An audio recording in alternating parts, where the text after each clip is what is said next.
Ассаламу алейкум, Кыргызстандык мекендештерим. Рамазан айыңар менен куттуктайм. Бардыгыңыздардын орозоңор кабыл болсун.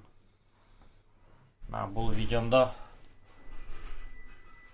ушул сүрөттөгү адам Урусеитов Айбар 1977 жылкы Кыргызстандын Ысык Көл облусунун Ак Суу районунун Жергес айылынын аферисти.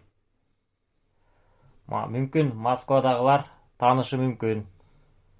Кыргызстандын, Өзбекстандын, Түркменистан жарандарын иштетип акчаларын бербей коет. Мен да көпчүлүк менен ушул адамга алданып калдым. Мен өзүм да ошол Жергес айылынан болом. Эч качан ойлогон эмесмин. Мени ушу өзүмдүн эле жердешим алдап кетет деп. Мен мурунку видеомду көрсөңөр болот. Бизди бул адам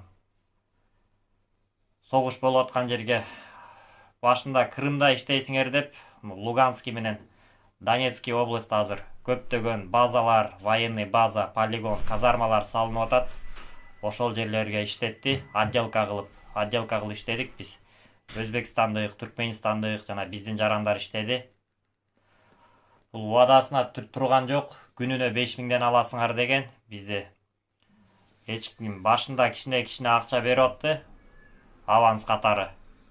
Акыры кидать этип таштап кетти бизди.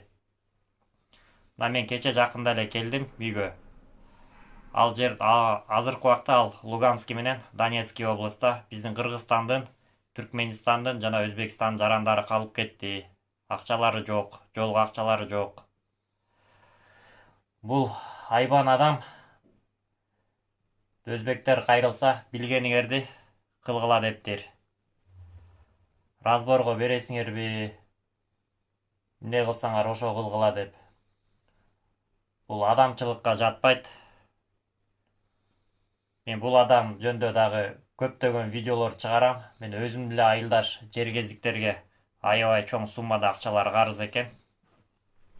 Ошолорду кийинки видеолоруман көрсөңөр болот. Бүткүл кыргызстандыктар ушул адамды жакшылап көрүп алгыла. Урусеитов Айбар, мошенник, жалганчы.